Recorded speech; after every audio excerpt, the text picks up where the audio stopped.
galerinha, beleza? Professora Ana Carolina aqui nos estúdios do Gran Cursos com você, fazendo exercícios de hematologia. A gente vai abordar aqui alguns assuntos dentro da hematologia, hemograma, como é que funciona esse negócio, como é que cai nas diversas bancas aí pelo Brasil. Vamos lá então? E aí eu vou aproveitar também, né, galera? Quase, vai e volta. E aí eu aproveito também para ir explicando e abordando algumas coisas aí para ir agregando também conhecimento teórico, tá? Junto com esses exercícios. Então vamos lá. Os parâmetros do hemograma que indicam uma anemia megaloblástica são... Antes da gente ler, a gente já tem que saber a resposta já no título, tá? Então, como é que vai ser o parâmetro do hemograma nas anemias megaloblásticas? A gente vai ter um VCM aumentado, a gente vai enxergar nele o quê? Macrocitose, e a gente também vai ver policromasia. Policromasia, beleza? Então vamos ver aqui. Hemoglobina baixa? Não. A gente não vai ter hemoglobina baixa, porque senão a gente teria uma hipocromia, não é o caso, tá? Hemoglobina baixa também não. Hemoglobina normal, a gente encontra hemoglobina normal, beleza? Normocitose? Não, a gente vai ter o quê? Macrocitose. Hemoglobina alta, eu vou fazer isso aqui, ó, porque eu vou voltar nesse assunto, tá? A gente não vai encontrar anemia alta, beleza? A gente vai encontrar hemoglobina normal? Vamos. Macrocitose? Vamos. Leptócitos? Vamos. O que são os leptócitos? É a mesma coisa de ovalócito, tá, pessoal? Então, as hemácias em forma de ovinhos, né? Meio ovalada. Então, letra E. Olha aqui pra mim. Hemoglobina alta. Eu adoro isso, porque pode ser pegadinha aí pra você e pode ser motivo de confusão. Se você tiver dúvida com relação a esse tema, escreve aí no fórum que a gente conversa, tá? Mas presta bastante atenção no que eu vou falar. Qual é o marcador, qual é o índice hematimétrico que mede hipercromia? Não existe, tá? O que seria? O que seria a hipercromia? Seria o aumento da hemoglobina na hemácia. Nós não temos nenhum parâmetro de índice hematimétrico que indique isso pra gente. Como assim, professora? E o CHCM? O CHCM só vai indicar pra gente hipocromia na sua grande maioria. Se um se bem grandão, meu CHCM estiver aumentado, eu vou procurar na minha lâmina esferócitos. Porque no esferócito, aí sim, eu tenho uma hemoglobina, uma hemácia com muita hemoglobina dentro. Porque ela tá gordinha, tá igual uma bola, igual uma esfera. Porque a forma normal da hemácia não é bilobular, né? Bicôncava, perdão. Não é bicôncava. Então, eu não posso ter uma hemácia em forma de bolinha. Ela não é uma esfera. Só e somente só nesse caso a gente vai ter então CHCM aumentado, a gente vai pesquisar esferócitos. Não tendo esferócitos, fazendo uma nova lâmina, passando de novo no equipamento, você vai começar a suspeitar que a hemoglobina do seu equipamento está com problema. Ou o hematócrito do seu equipamento está com problema, mas geralmente é hemoglobina, tá? E aí você abre uma investigação do que está acontecendo, uma manutenção, enfim, a gente não vai entrar nesse mérito. Mas o que acontece? A gente não tem, então, marcador, índice hematimétrico para hipercromia. O que a gente tem é policromasia e ainda assim também não vai aparecer nos índices hematimétricos. Nada mais é do que observação microscópica, onde a gente vai ver as hemácias de uma cor mais azulada, indicando ali que eu tenho material nuclear, ou seja, eu tenho resíduos de núcleo ali ainda, lá dentro. Tá? Então, se eu ainda tenho material nuclear dentro da minha hemácia, ela vai estar de cor azul, e se eu tenho material nuclear dentro da minha hemácia, eu vou ter espaço para hemoglobina? Não, então eu vou ter sim uma anemia ali, mesmo ela estando azulada, eu tenho uma baixa de hemoglobina, beleza? E aí eu posso ter sim uma hipocromia com policromasia sim, tá? Desde que a gente tenha ali uma quantidade de hemoglobina pequena, né? A gente vai ter uma quantidade diminuída de hemoglobina dentro da hemácia, por conta desse espaço que eu tenho aí ocupado ainda por material nuclear, beleza? Então vamos continuando. Em relação ao histograma, que é diferente de citograma, tá, galera? O histograma é isso aqui, ó, é curva de distribuição. O citograma é distribuição de população de célula, tá? Lá no hemograma, a gente tem que saber bem essa diferença. Como a IADES cobrou isso no concurso para biomédico em 2014, a gente também tem que estar ligado aí qual é a diferença de citograma, tá? Para histograma. O citograma é aquele lá onde distribui a população dos linfócitos, tá? Então é diferente. Mas voltando à questão, em relação ao histograma da série vermelha apresentado, é correto afirmar que ele é relacionado com a anemia? O quê? Olha só, primeiro eu tenho que saber que histograma é esse. Pelo fato do valor estar aqui para mim, 88 femtolitros, eu já sei que é um VCM. Professor, mas tem que saber as unidades? Tem banca que cobra a unidade dos índices hematimétricos. Mas ele está escrito aqui, ó, galera, volume. Volume corpuscular médio. Beleza. Se ele está 88, a gente sabe que o normal é de 80 até 100, significa então que ele está normal. E o VCM é um marcador de quê? Ele indica pra gente o quê? Microcitose, se tiver abaixo, ou macrocitose, se tiver acima, beleza? Beleza, professor, se tá 88, ele tá o quê? Normocítico. Se é normocítico, tá num tamanho normal, pode ser uma anemia por perda de sangue? Pode, porque a gente não vai ter alteração no volume da hemácia. Ele perdeu volume hematócrito, a quantidade de hemácias ali que ele perdeu foi grande, beleza? Então, o tamanho da hemácia não vai interferir nesse caso. Por deficiência de cobalamina, o que é cobalamina? Botou um nome bonito aqui para vitamina B12, tá, galera? Se é deficiência de vitamina B12, cobalamina, a gente vai ter o quê? Macrocitose, então não é essa daqui. Ferropriva, a gente sabe que o ferropriva eu vou ter um VCM abaixo de 80. Decorrente de quimioterapia? Também não, porque eu vou ter destruição das minhas hemácias, tá? Então eu vou ter também uma alteração no meu VCM. Pós-esplenomegalia, gente, se eu retirei o baço, tá? O paciente retirou o baço, ele não vai ter uma diminuição, não vai ter problema aqui no caso de volume de hemácias, tá? Do VCM, beleza? Então é por perda de sangue literal. Corpos de Pappenheimer ou siderócitos são agregados de ribossomos encontrados em hemogramas em casos de anemia sideroblástica.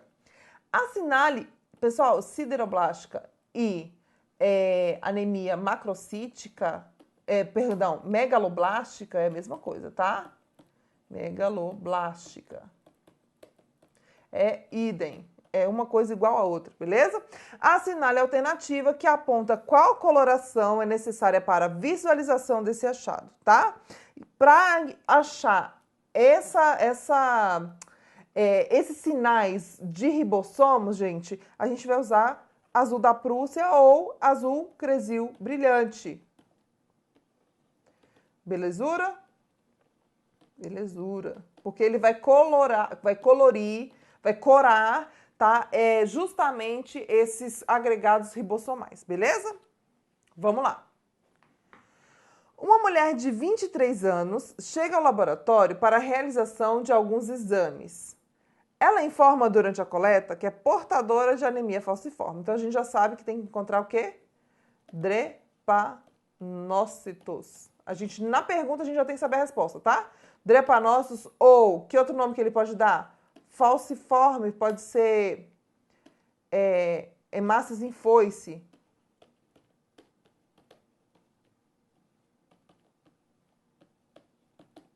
Beleza? Beleza. Dos exames solicitados, um deles foi o hemograma. Assinale a alternativa que aponta uma comum característica encontrada em um hemograma em um paciente com tal patologia. Presença de ovalócitos? Não. Presença de eliptócitos? Também não.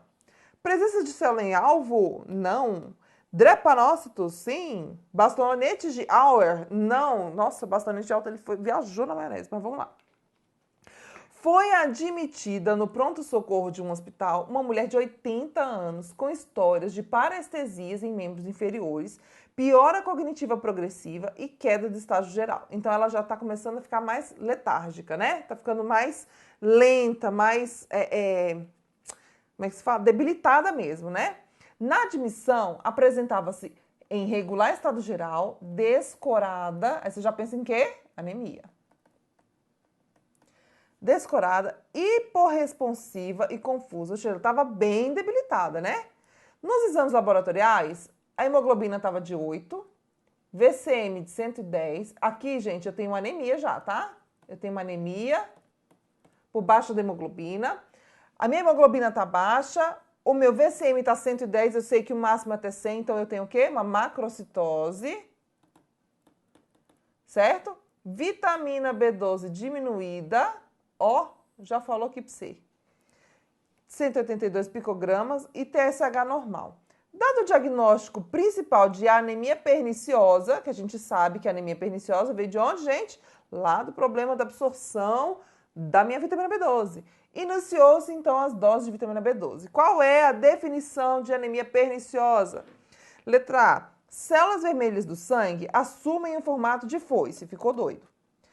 Quantidade insuficiente de... Letra B, né? Quantidade insuficiente de glóbulos vermelhos saudáveis devido a baixo nível de ferro. Ficou doido de novo. Letra C. Diminuição dos glóbulos vermelhos que se tornam grandes, imaturos e disfuncionais na medula óssea e também a presença de neutrófilos hipersegmentados. Exatamente, a gente tem tudo isso. Sim. Vamos aqui.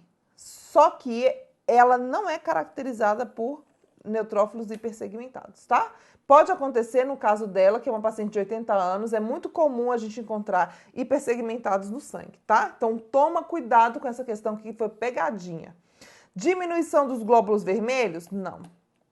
Diminuição dos glóbulos vermelhos quando o corpo não consegue absorver quantidade suficiente de vitamina B12? Pois é. O que acontece? A definição dela é justamente essa, ó.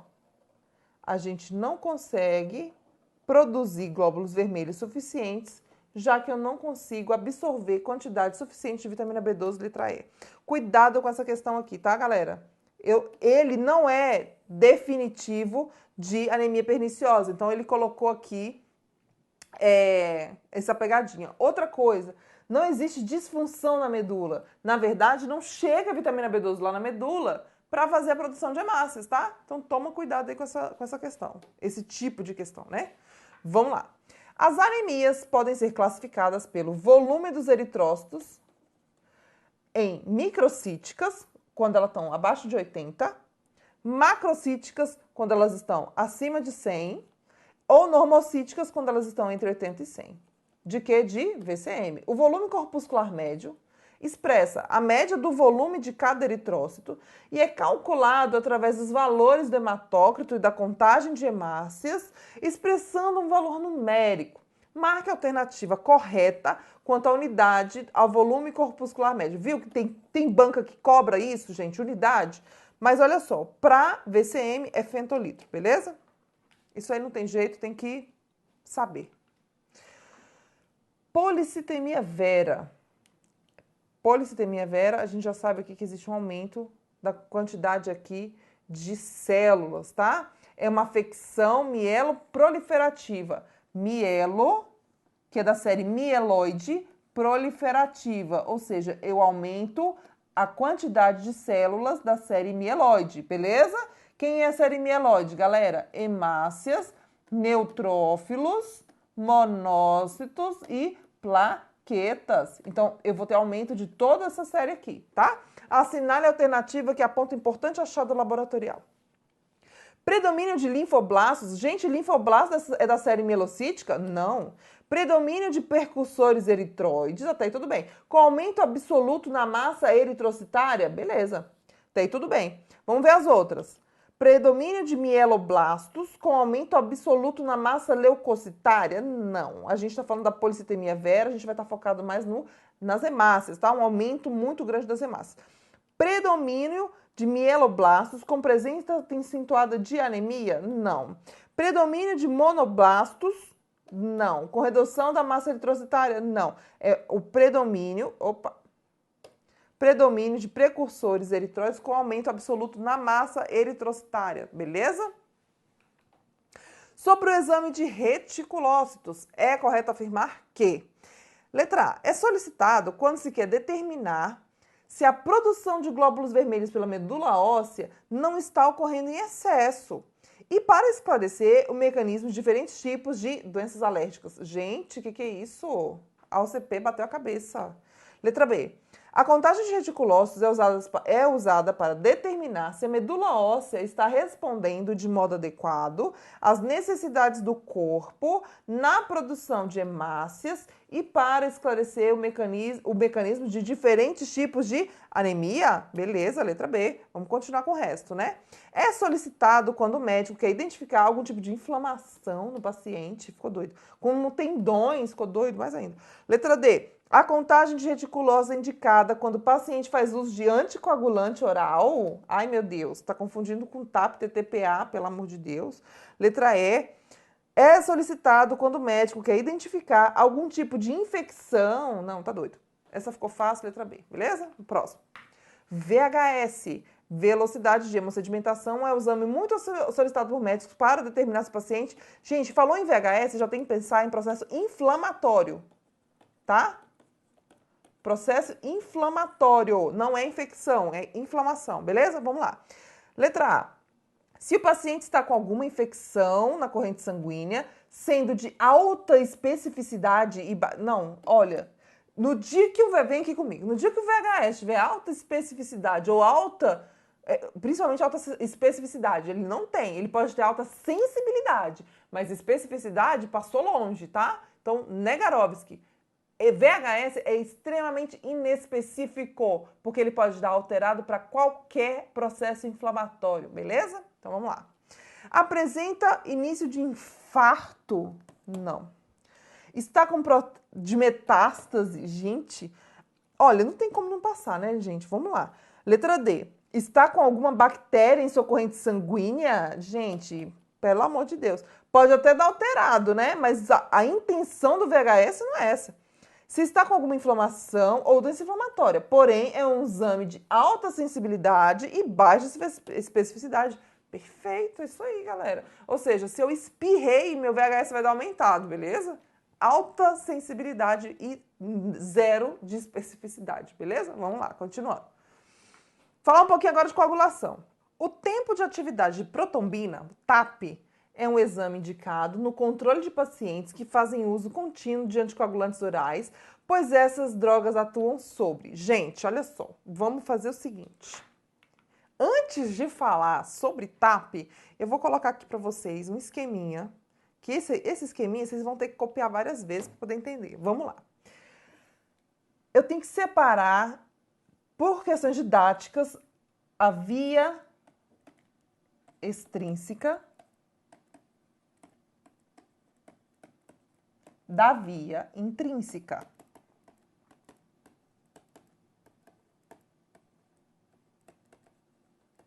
Vem aqui comigo. Olha só. Quando eu falo via extrínseca, significa que é de fora. E se é de fora, é porque alguma coisa de fora veio aqui, me cortou, que disparou o processo de coagulação. Então, se veio aqui e me cortou, eu vou começar com o fator tissular, tá? Na via extrínseca. Então, aqui, fator tissular na via extrínseca. Show? Show de bola. Já aqui, aí o que vai acontecer na via extrínseca? Ele vai pegar, automaticamente, ele vai começar a ativar alguns fatores para mim. Ele começa lá com o fator 3, depois ele vem com o fator 7, ele ativa o fator 7. O fator 7, por sua vez, vai ativar o fator 10, tá? Aí depois do fator 10 ativado, opa, deixa eu botar ele aqui no meio. Depois do fator 10 ativado, o fator 10, uma vez ativado, vai ativar o fator 2, que vai ativar a trombina. Uma vez a trombina presente, vai formar fibrinogênio em fibrina. E aí eu tenho, depois o fator 13, aqui na fibrina, que vai estabilizar o meu coágulo. Beleza? Beleza. Ah, professor, e todo o resto daquela cascata maluca da coagulação? A gente vai fazer assim, ó. 12, 11, pulo 10, porque o 10 já tá aqui, né? Cadê? 9.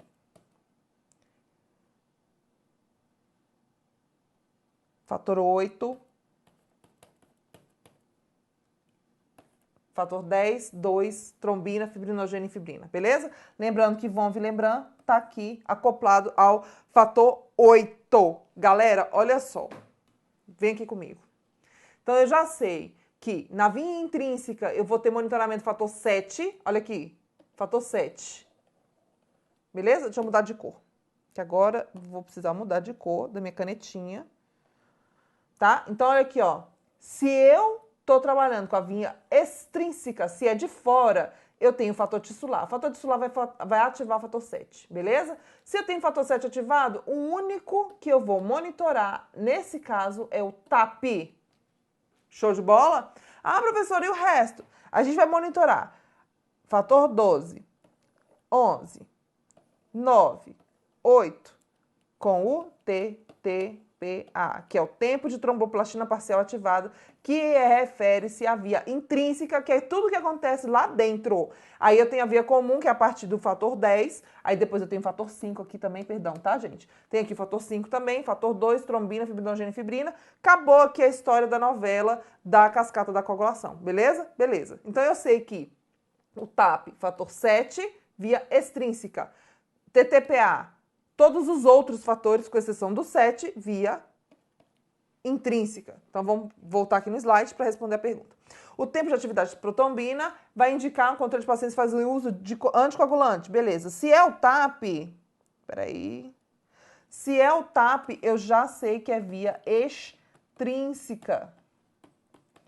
E que está relacionado com o fator 7. Show de bola? Show de bola. Então, vamos ver o resto.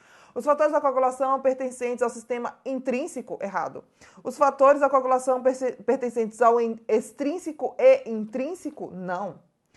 Fator 7 da coagulação pertencente ao sistema intrínseco. Olha a pegadinha aqui do cara, gente, pelo amor de Deus.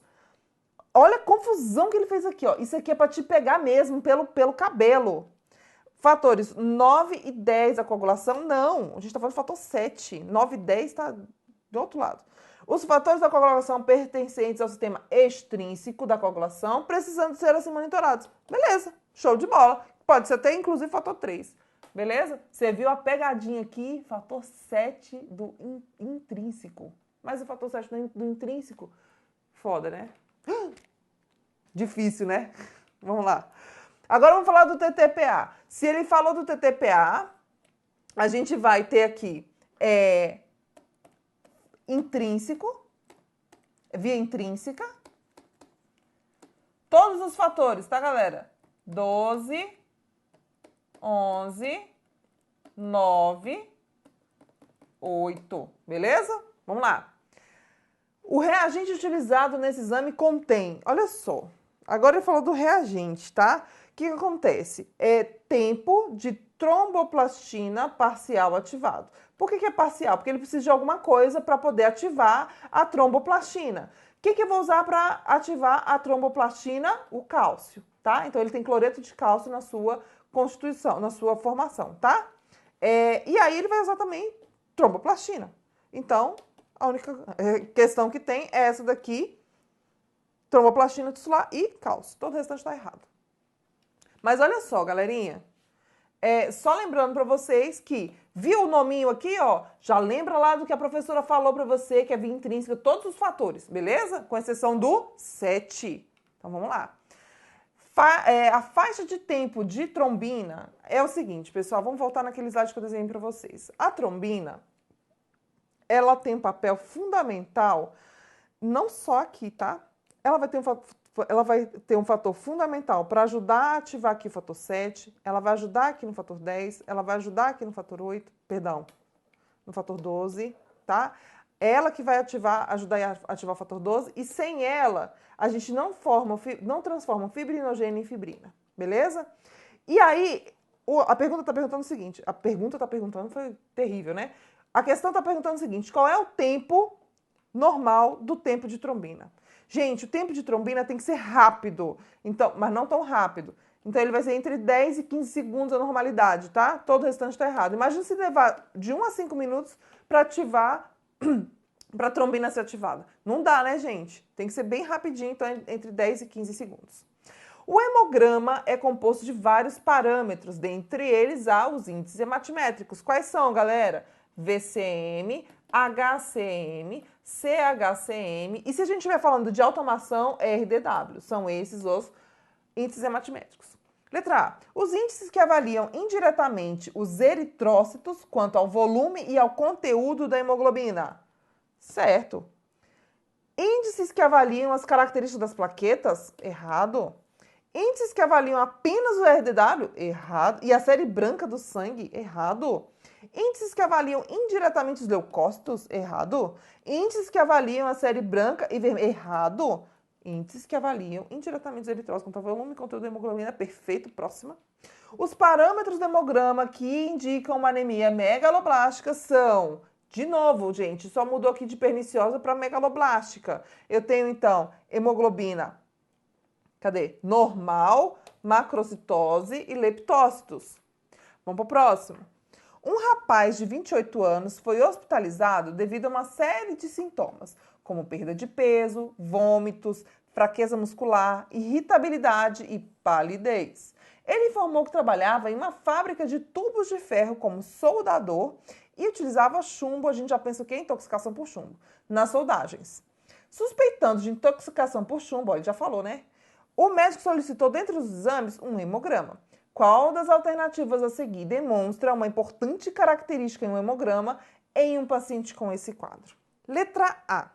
Pontilhado basófilo, eritroblastos, poiquilocitose, corpos de Howe-Joly ou dacriócitos. Pessoal, olha só.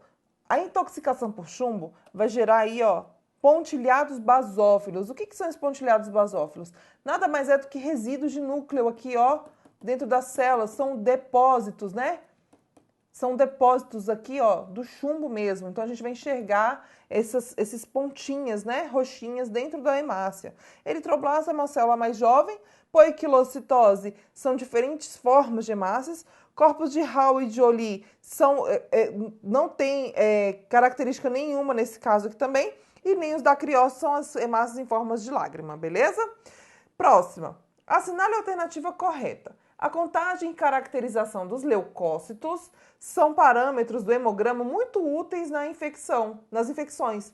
Nesse contexto, muitas vezes identifica-se um desvio à esquerda. Esse achado significa que a medula óssea passou a liberar o sangue periférico, uma população de células pluripotentes? Não mesmo. Os neutrófilos normais, que permanecem marginados ao endotélio dos vasos sanguíneos, foram mobilizados e passaram para a circulação? Não. Tá? Isso aqui pode ser uma leucocitose transitória, tá? No caso da letra B. Ocorreu uma neutropenia. Neutropenia é uma queda de granulócitos, tá? De neutrófilos. Então, não é o caso. Secundária a processo inflamatório? Não. Letra D. Houve uma agregação de neutrófilos mediada por complemento? Também não. Ocorreu um aumento na produção das células granulocíticas com a aceleração do processo de maturação e liberação das células jovens para o sangue. Exatamente isso. O que significa, galerinha? O meu neutrófilo maduro é o segmentado. Ele pode ser trilobular, né? Tal. À medida que existe um processo infeccioso, eu tenho, então, a liberação de células mais jovens na corrente sanguínea, tá? Que é o quê? O que é o desvio à esquerda? Esse é o meu normal. Eu vou desviando aqui para o lado esquerdo mesmo. Aí depois eu tenho bastões, que é um processo de maturação antes do neutrófilo segmentado. Antes dele eu tenho metamielócito. Antes dele eu tenho mielócito.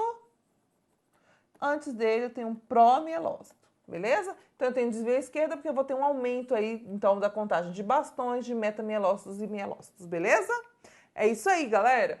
Vários exercícios aqui, agregando conceito para você, para não ter problema nenhum aí na sua prova, para matar de vez a hematologia, beleza? Boa prova, bons estudos. Dúvidas, escrevam aí no fórum que eu respondo para vocês. Um super beijo, até a próxima aula. Tchau, tchau.